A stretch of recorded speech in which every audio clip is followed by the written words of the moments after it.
El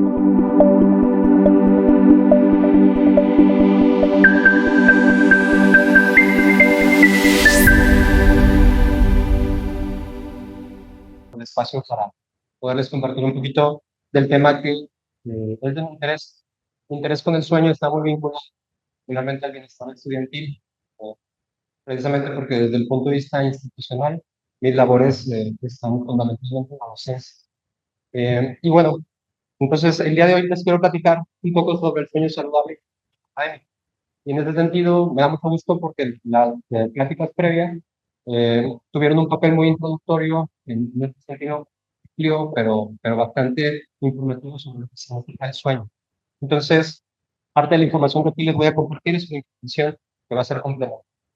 Estos son los objetivos del día de hoy. Vamos a hablar un poco del rendimiento académico, de la privación del sueño, de la relación que existe entre ambos, de cuál es la prevalencia en estudiantes de medicina, que va a complementar ahorita que hablamos de lo que se realizó sobre residentes, sobre la higiene del sueño y la recomendación.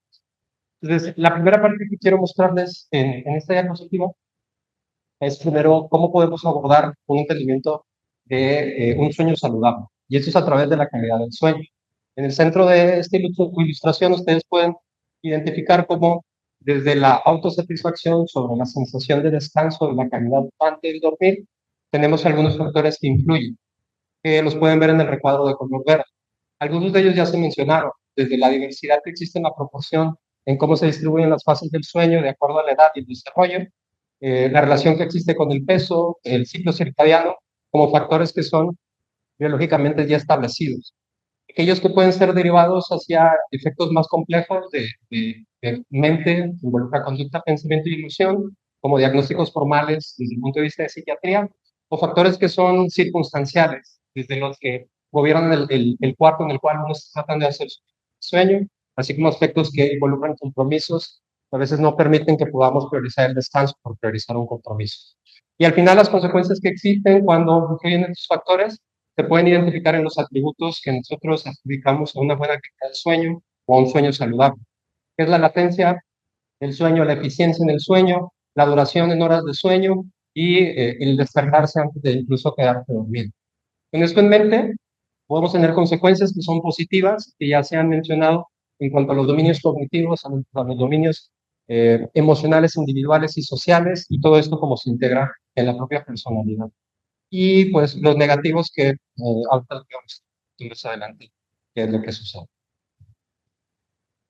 Por otro lado, el rendimiento académico involucra un éxito en concluir una etapa de desarrollo profesional o preprofesional. Y de alguna manera está fundamentado en factores que influyen en él. Pueden ser externos, como son en este ejemplo, en donde, pues bueno, con el paso de la pandemia y el COVID-19, todos fuimos testigos de la necesidad de tener que hacer cambios estructurales de acceso a la información, de la manera en la que se podía invitar a los estudiantes a aprender, de dar las clases, de dar las instrucciones, y cómo esto impactó durante el rendimiento académico en esas etapas en todos los sectores, e incluso aún seguimos con algo de estos efectos visuales que estamos tratando de balancear. Pero además de eso, existe una estructura también interna que se ha estudiado sobre factores que implican que un estudiante pueda tener un mejor desempeño, por lo tanto, un mejor rendimiento académico en todos los niveles educativos, desde parte escolar hasta el posgrado. Y lo que se ha encontrado es que la base de esta pirámide, lo que determina prácticamente el 60% del éxito académico es el desarrollo cognitivo y el proceso pues podemos definir como controversia de inteligencia. Tanto los aspectos básicos de la cognición, la atención, la memoria, como aspectos más complejos implican el aprendizaje, la planeación, y que en conjunto se puede entender como una inteligencia fluida de resolver problemas, como una inteligencia ya cristalizada cuando se obtuvieron los conocimientos. Y esto es constante a lo largo de todos los niveles educativos. Una estimulación temprana y un desarrollo cognitivo puede predecir hasta un 60% del éxito. A partir de ahí, hay algunas características que se han estudiado después de 40 años con respecto a rasgos en la personalidad que pueden tener una influencia muy específica. Y de los 5 más importantes que se han investigado, es el rasgo de la personalidad de la conciencia. Y es un poquito contraintuitivo porque en realidad se refiere a la capacidad de ser autodisciplinados y autoexigentes para cumplir metas. El resto de las características pues, son la apertura, que es la curiosidad hacia el aprendizaje, la amabilidad, que son las actitudes sociales para trabajar en equipo, la extraversión, que es el aspecto más de socialización y de sentido de pertenencia en las personas, y el neuroticismo, que es cómo respondemos al estrés en el espectro de la ansiedad, tienen un valor muchísimo más discreto en cuanto al éxito académico, aunque algunos de ellos son más fundamentales en otras etapas de la educación, como por ejemplo la apertura, la amabilidad y la extraversión pueden tener muchísimo más valor en el rendimiento académico y en su éxito en las etapas escolares. Bien, me fui rápido porque encontré este artículo que me llamó muchísimo la atención porque con toda honestidad, si tienen oportunidad de leerlo, porque es como leer un capítulo de texto. O sea, podemos tomar la información que está descrita en esta investigación y darnos cuenta.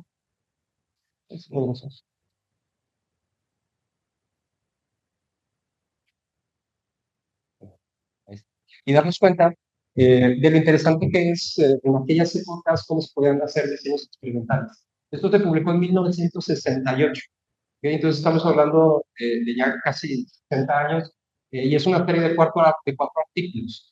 Lo que les pongo ahí, que se me hace interesante, es el calendario de actividades, porque este estudio consiste en un voluntario que participar en una deprivación de sueño de 8 días. Y durante estos 8 días los iban a medir psicológicamente, fisiológicamente y conductualmente. Iba a haber una paga de $400 y esa solo se va a completar si terminaban los 8 días. Bueno, si terminaban 7, como ven, son 256, $100 en ese tiempo. Hubo 7 voluntarios, de los cuales 4 participaron y se les condicionó en situación de una forma de secuestro y de enclaustramiento para llevar a cabo el experimento.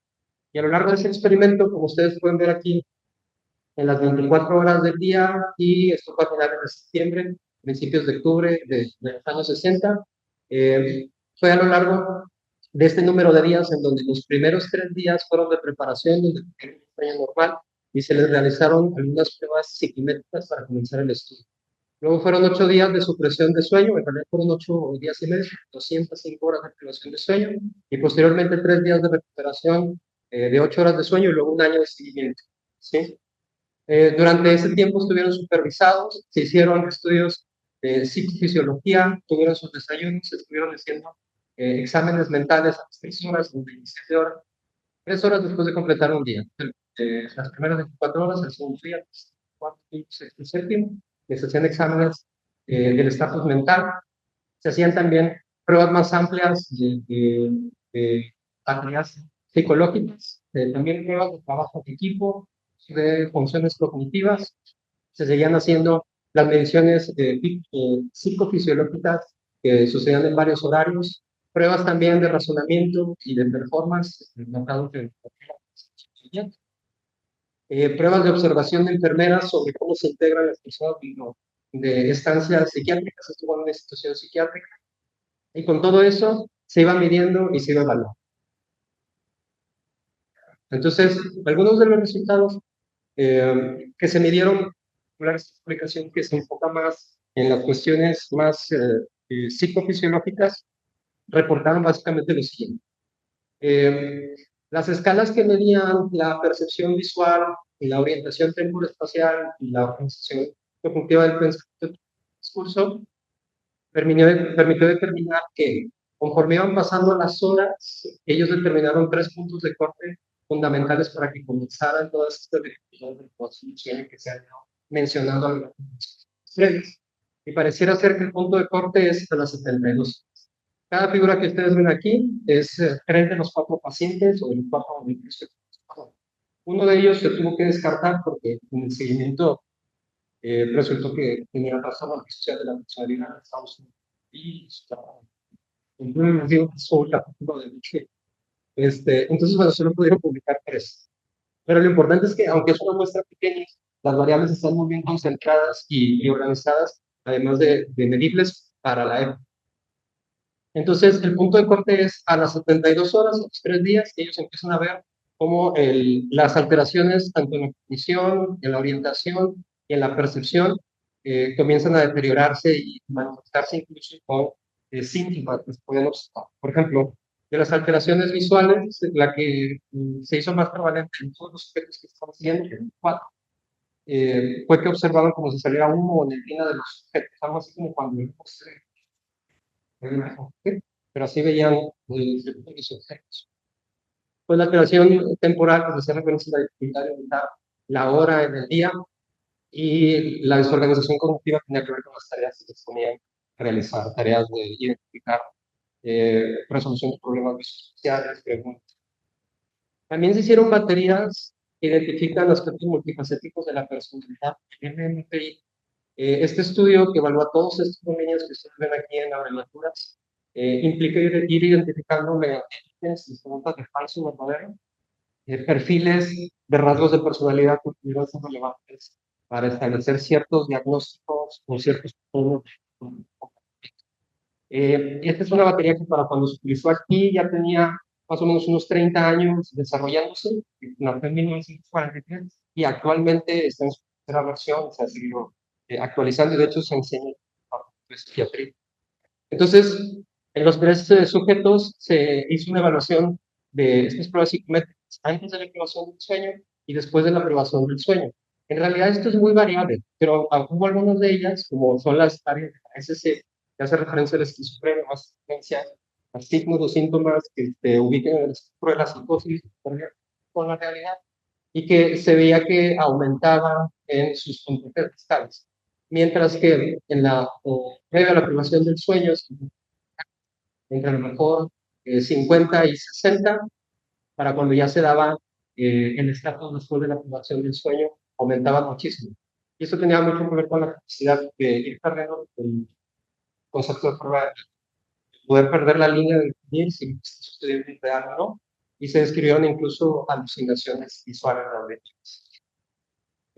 También enfermería que estuvo recogiendo características de convivencia dentro de una institución psiquiátrica, utilizando esta escala, y que se estuvo ejecutando a lo largo de múltiples ocasiones. Se dieron cuenta que cuando hubo eh, cuando fue previo de privar el sueño, estos fueron los puntajes. Sin embargo, después de la privación del sueño, algunos disminuyeron y otros aumentaron. Por ejemplo, en el caso de las competencias sociales que son más, entre comillas, positivas, pues hablamos de la competencia social que disminuyó, la cooperación disminuyó y el interés social disminuyó. Bueno, también el aseo personal disminuyó. Y aquellas que tienen que ver con conductas dentro de una institución psiquiátrica pudieron considerar negativas, pues la irritabilidad disminuyó, pero disminuyó y la relación al final, en realidad hubo muchos conflictos emocionales asociados a la ira. La manifestación de la psicosis aumentó y la paranoia al final también disminuyó. En el proceso de recuperación básicamente se normalizaron todos los valores que el comité estuvo identificando.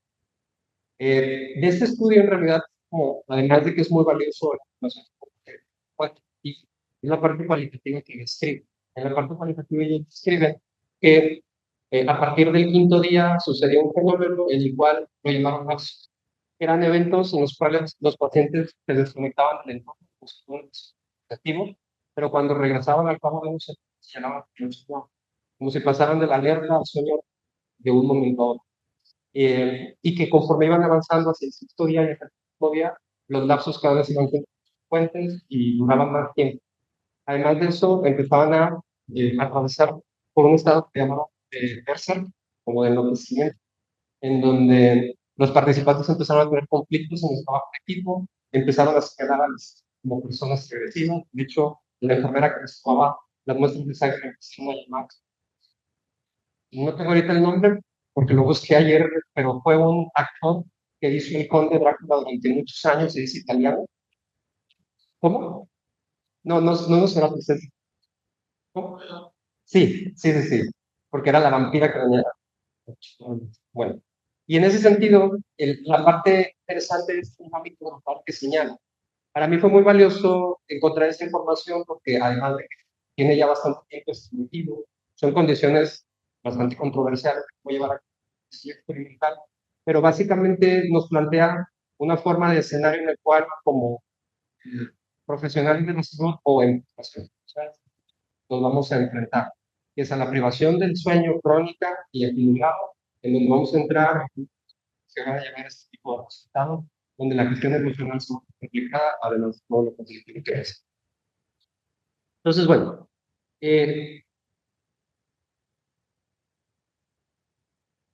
entonces la relación que existe entre la calidad del sueño y el desempeño académico también se ha identificado.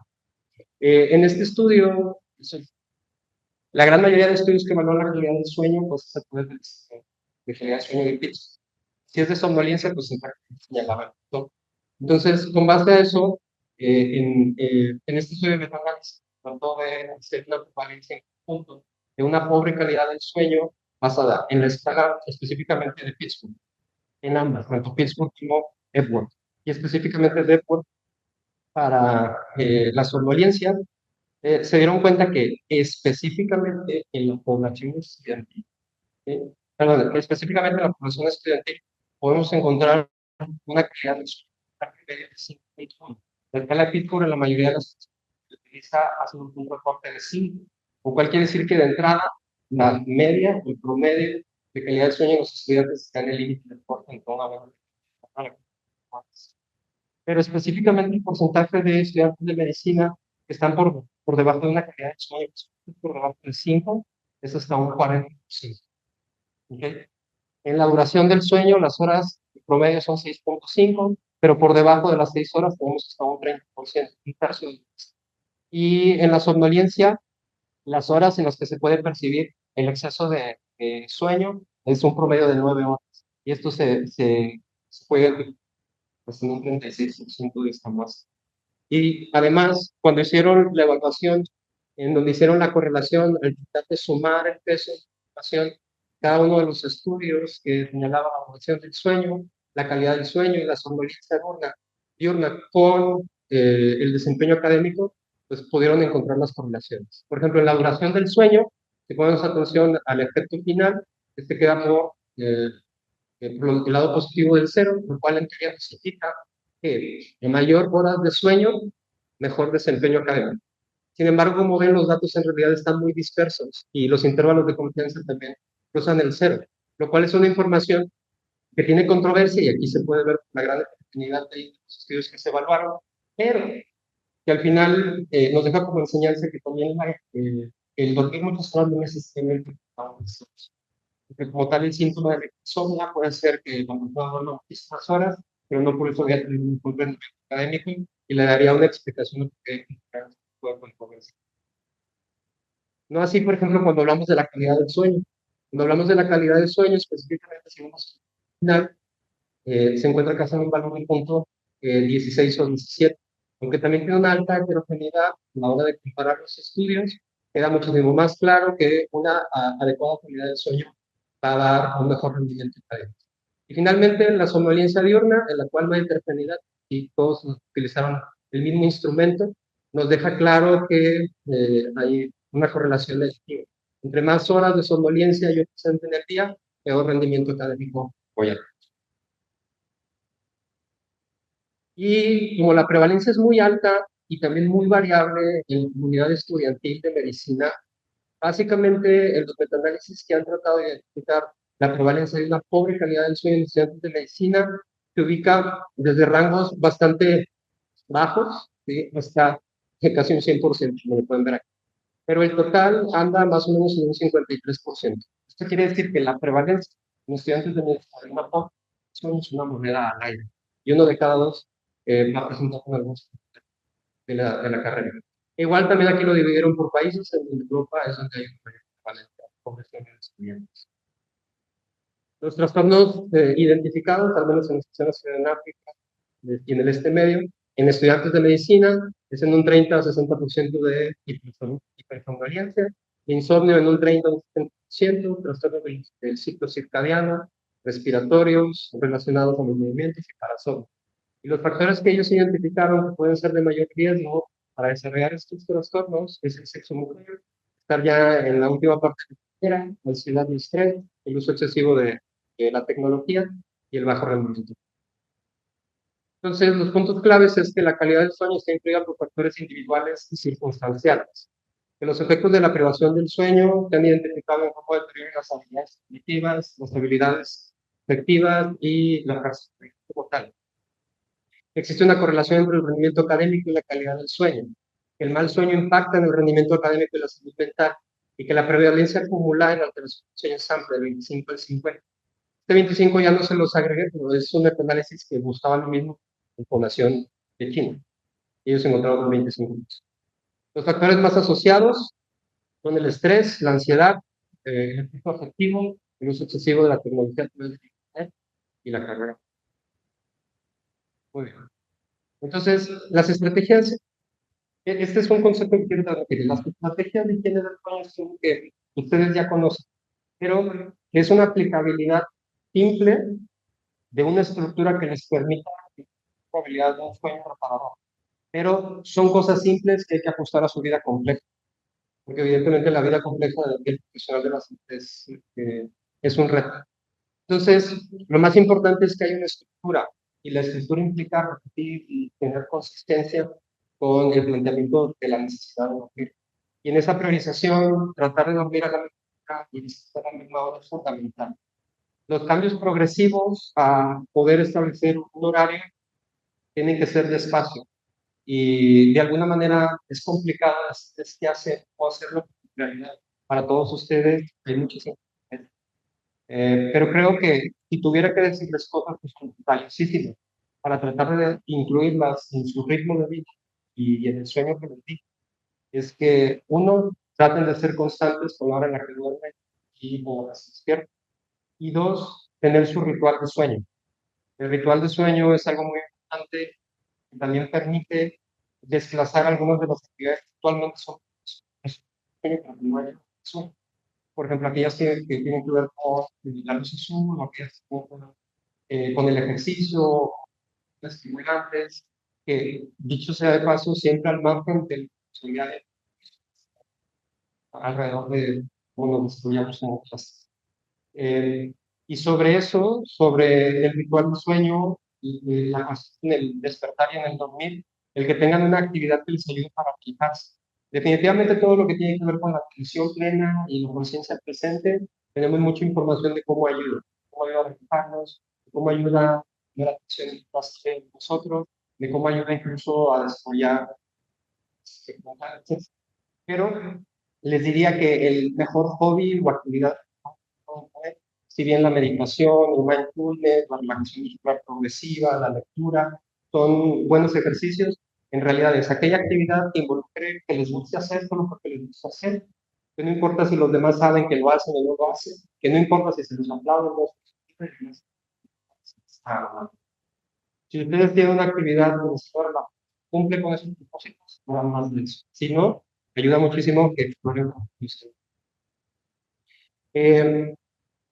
Y el propósito de que sigamos estas recomendaciones es que alcancemos estas metas que ya se han mencionado, donde de la Fundación Nacional del Sueño, y que específicamente en la edad, esto lo puse para que los demás no nos ofendamos, pero está enfocado en adultos jóvenes entre 18 y 25 años, en donde las características sobre la latencia del sueño, los despertares, la eficiencia, la actividad del sueño REM, no REM 1, 2, 3, el número de siestas, la duración y la frecuencia, tienen un periodo en donde se considera que resulta apropiado el sueño, donde tenemos la ventana de incertidumbre, donde sí y no, y donde sabemos que con mayor probabilidad de ser, como por ejemplo una latencia de 30 minutos, o por ejemplo un número de siestas ordenada, que sería lo ideal, a una o dos puede ser algo de. Entonces, las conclusiones para un sueño saludable y académico es que tratemos de incluir las habilidades básicas del sueño en nuestros días complejos, que hagamos actividades de manejo del estrés, tanto las escalas, variedades, ciencia y la cultura, o bien que venga de su propia motivación. La optimización del tiempo del estudio, definitivamente el organizarse es una que se perfecciona con el tiempo. El ejercicio físico, la actividad física siempre es fundamental, de los pilares de la dieta. Y pues bueno, no todo está En los cambios individuales también es importante que desde el punto de vista circunstancial las instituciones tomen esta responsabilidad que en las previas pláticas se ha estado comentando y promoviendo. Y con eso termino. Espero que haya sido de utilidad para ustedes.